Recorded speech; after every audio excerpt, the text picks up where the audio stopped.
What's going on, Internet? I'm Christopher Peterson, and you're listening to a Nerd EXP interview.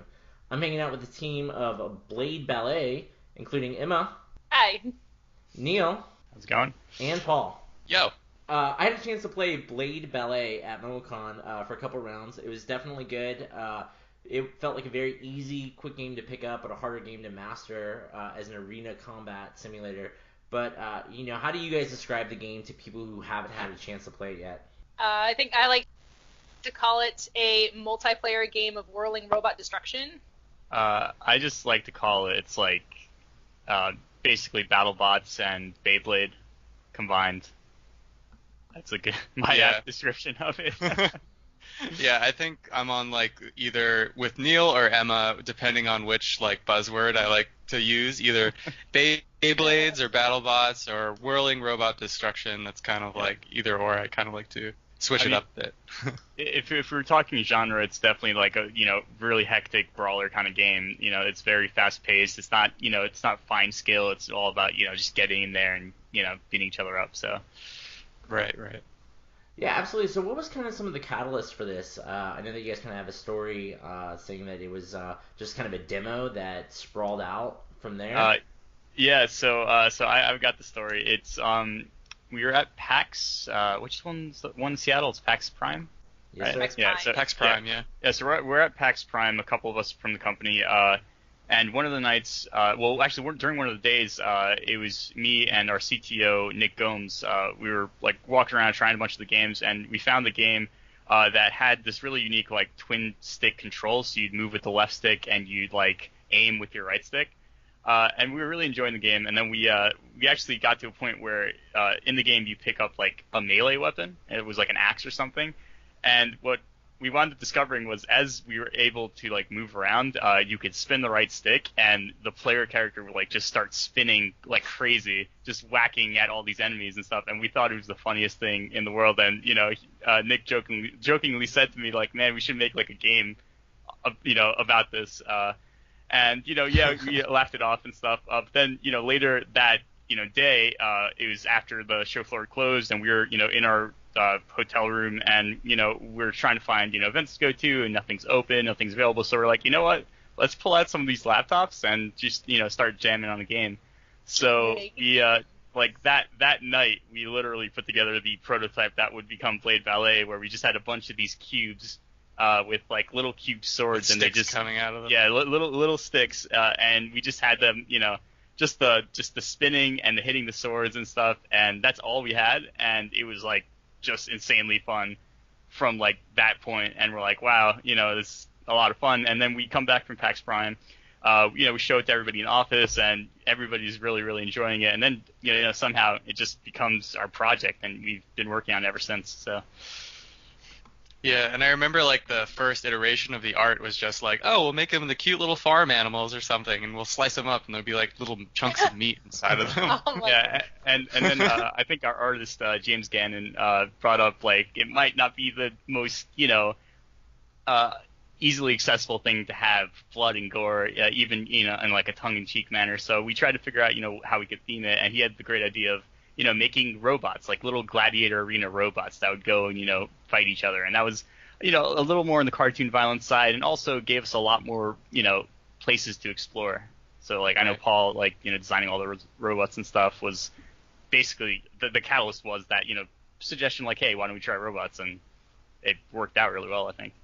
Yeah. So you talk about finding the fun and kind of getting into it right from the get-go. When I had a chance to play it, was definitely chaotic, and I could see a lot of people getting involved with the local co-op, and I know you guys are doing some online features. But just out of curiosity, is the game still retain that same energy when you're playing single player? How do you kind of make the game for the people who has a million friends, and also maybe the guy who's a lone wolf at the same time? So we do have online play. So even if you're home alone, you could still, play against people all around the world. So, and I mean, skill-wise, I think the game is very fun to pick up and try to learn all the bots, because each of them have unique abilities. I think that really speaks even to the individual player who just wants to sit down after a long day of work and play. I think there's a lot of engagement there with picking up the bots and proving that you're better than all these randos online. So with the online play, will there be any formal ladder system, or will it always kind of be a quick match Oh available? man. I mean, currently we've built like a matchmaking system that's just open. There's no like ranked play. Just you matchmake with people who are in your general area, and just play one of our game modes. And then we also have a private lobby system that allows you to, like, if you're playing on PS4, if you're playing on Steam, you can invite your friends on that platform and set up a lobby and play whatever game modes you want. I think it is interesting. We actually started running tournaments at MomoCon and did a little at Indie PopCon as well, and people were really getting into that. So I would be interested in the future. I hate to put words in my developer's mouth, but to see what options would be for that. Yeah. Well, that's the joy of not being a developer. You can just come up with an idea. It'd be like, oh man, Oh what my did this game? Figure it out. That's kind of my job too. Just coming up with fun ideas for Neil to make, hopefully. Yep. Yes, all the time. But yeah, I mean, I'm always down for new ideas. I think there's always room to explore. But I think we have like a good core game that's coming along. It's coming together. So the future is very bright. If we find that people really enjoy the game, I'd love to like deliver that and really improve the experience and add some more things that people can do. You touched on game modes. What game modes will be available at launch? We have oh man, I'm blanking. We have a stock, like a general stock mode, which is like you have a set amount of lives, and the last person standing, or last spot standing rather, is the winner. Over a series of rounds, and then we also have a time deathmatch mode that is like you have a set amount of time, and whoever gets the most amount of kills in that time is the round winner, and so on and so forth. And we are experimenting with other game modes. We have like a bunch of prototypes around, and we've been really working hard on it. Yeah, Emma?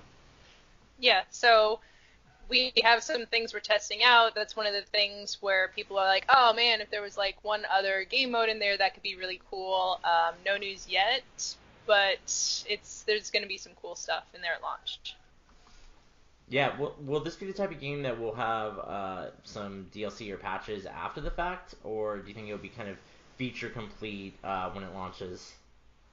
The plan for the game is to continue to release robots and levels, and for those to be included with the original purchase. So our idea is that the game will grow and evolve and, won't stay static. We're also, something we've talked about on our blog is that we've come up with skins for the game. We're in the process of getting the skin system in, so that could also potentially be a place where we have some cool stuff. Yeah, that sounds great. I know a lot of games, kind of like Shovel Knight, have seen a lot of success with supporting it, months and years after the initial release comes out. So, you mentioned levels. That's something we haven't touched upon. How kind of different and varied are the levels in the arenas in Blade Ballet? Yeah, sure. I mean, right now we have 10 different levels.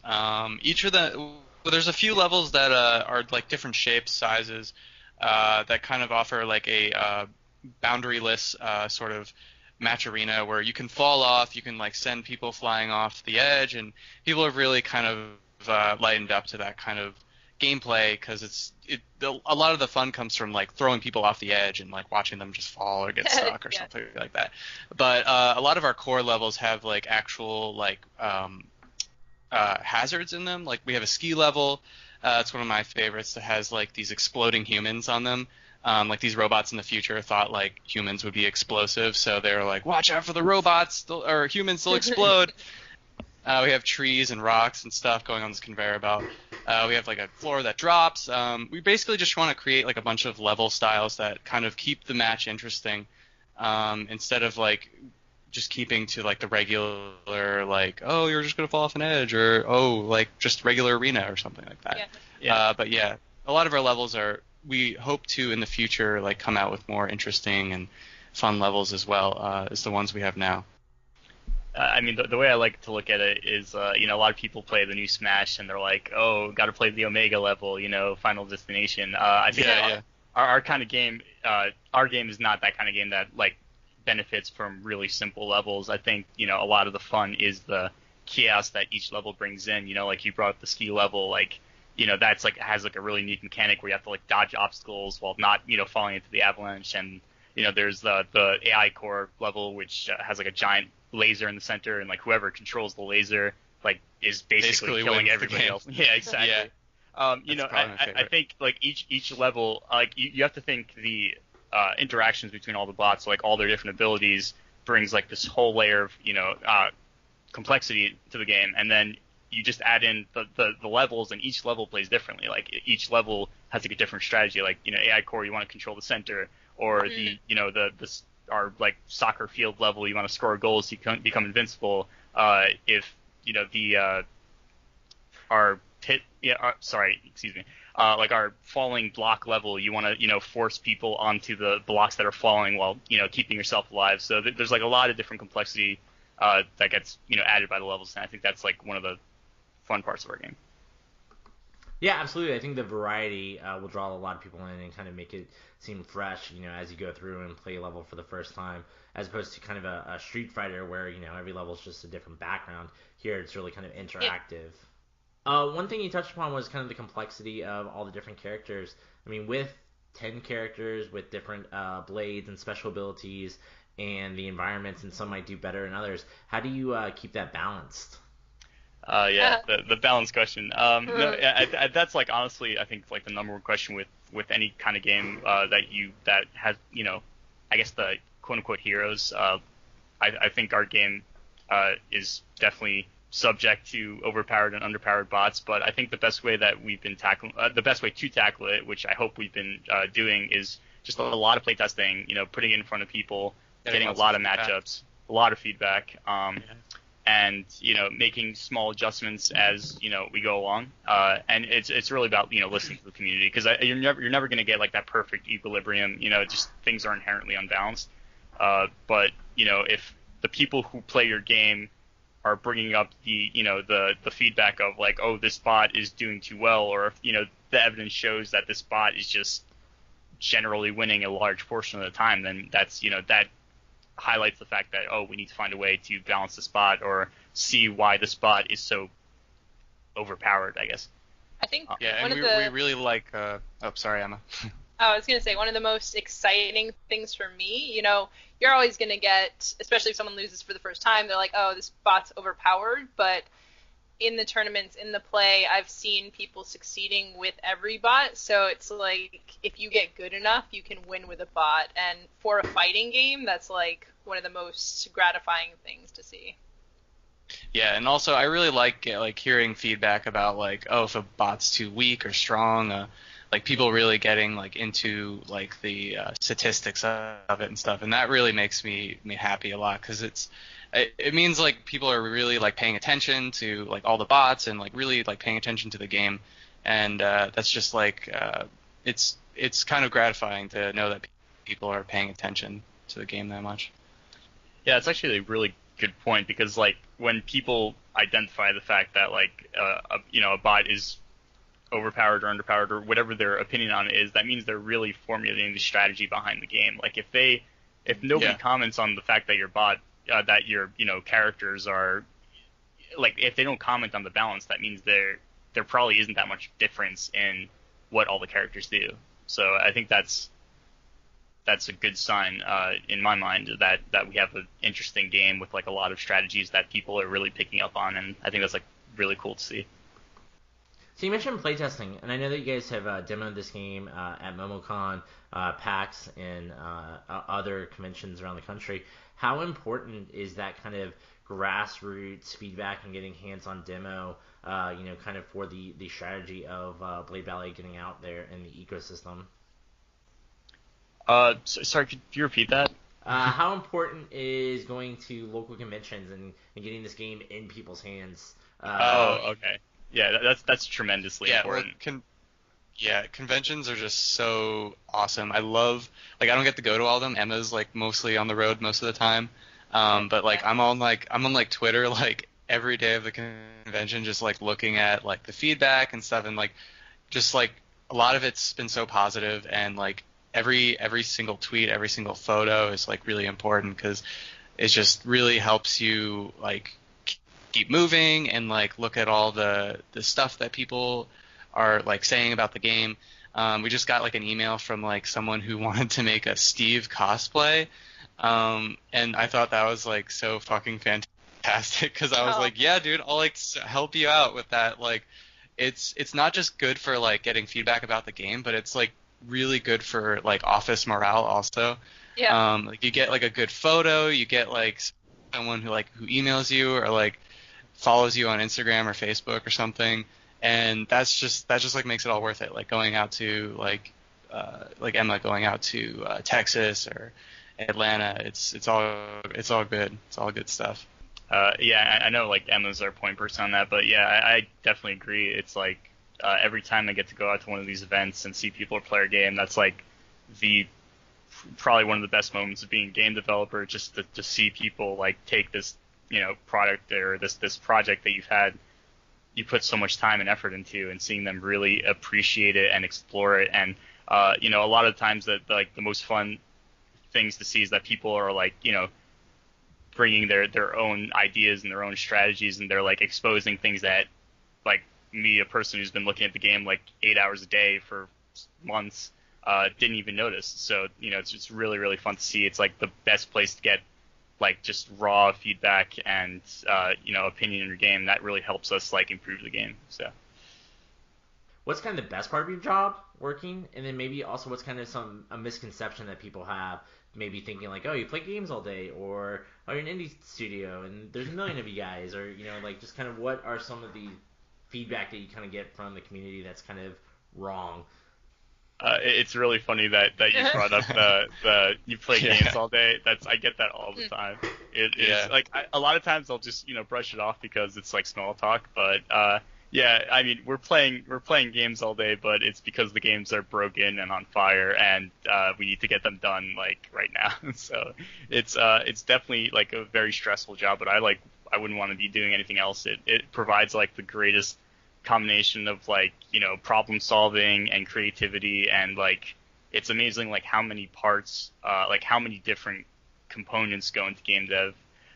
Like I'm a programmer, but I'm also working design work, working with our other designer. We have audio, our audio person Alec Columbus. He's just producing all the sound and music, and we have a whole team of artists, and they're producing so much stuff, and it's like all this work goes into this one product. And it's like even though it's like really stressful to be doing all the work and like every day in and day out getting all this work done, the final product, the thing you see at the end of the day is really fun to watch. So I think that's definitely my favorite part.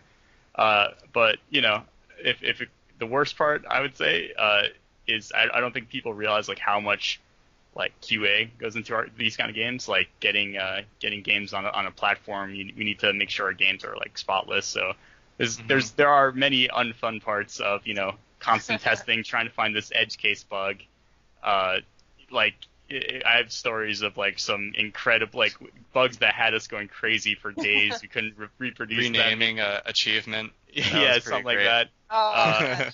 I mean, we like even today we just had one of those. It's just it's a lot of fun in the end. Makes some really great stories, and yeah, I mean that's the thing I love about game that is like even the not fun parts, the frustrating parts wind up being really fun in the end. So I think one of my biggest misconceptions that I've heard is that all it takes for a game to be successful is to be good.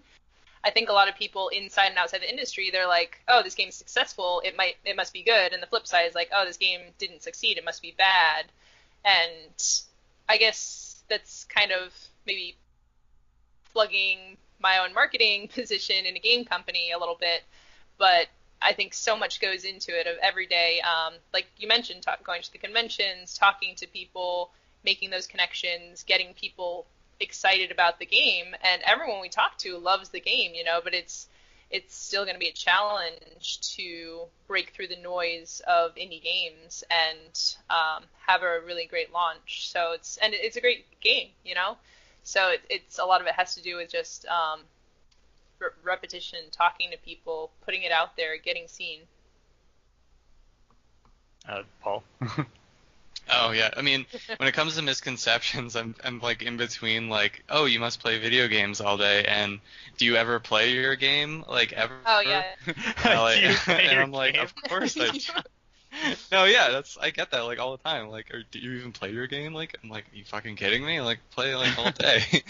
But no, I mean, I think my favorite part of this job is definitely the payoff of like I said before, like kind of watching the game kind of like go out there into the world and like having people play it. And I love seeing like people just like go like, oh fuck, you killed me, like oh shit, like screaming and like getting like angry or like laughing and stuff like that. That's like the best part about like my job, is just seeing people like react to something I created.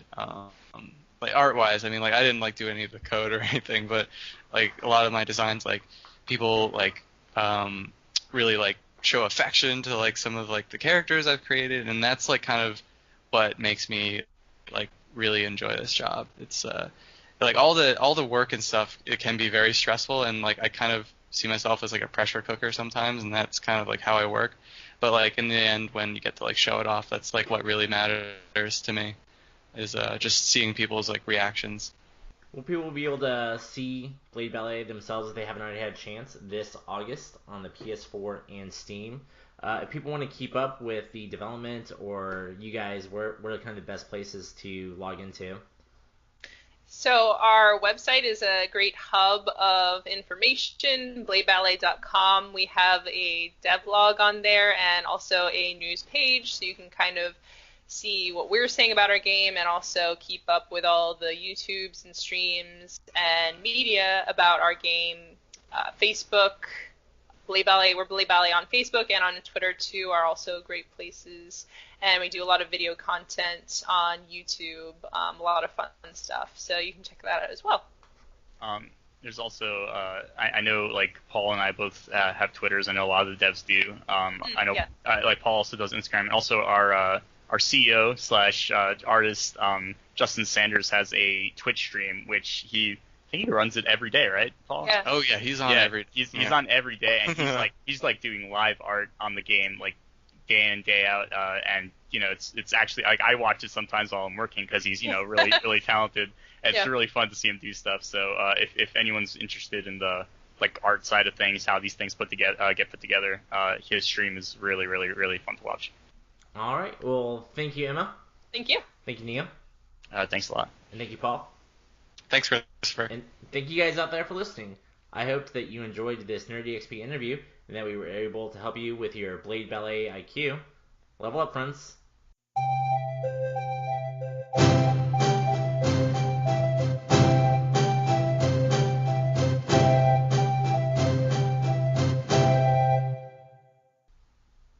I had a chance to play Blade Ballet. Blade Ballet. Don't worry about it. I do that more times than I'd like to admit. Yeah. I think that was the first time that alliteration really messed me up. Alright, perfect. Thank you guys so much. Sorry I forgot the name of the game in the first 12 Oh my gosh. No, that's fine. It's so fine. Yeah. Yeah. It's so hard to pronounce. People like Blade Ballet, Battle Blades, Battle Ballet, like oh my it's God. like We've had like videos where people screw it up, and like we keep it in the video because it's funny. It's good. It's like because you brought up the alliteration. It's like it's kind of that alliteration that sneaks up on you. Like if you think about it, you say it fine, Blade Ballet. But if you don't think about it, it kind of like tongue twists you. So I do that all the time.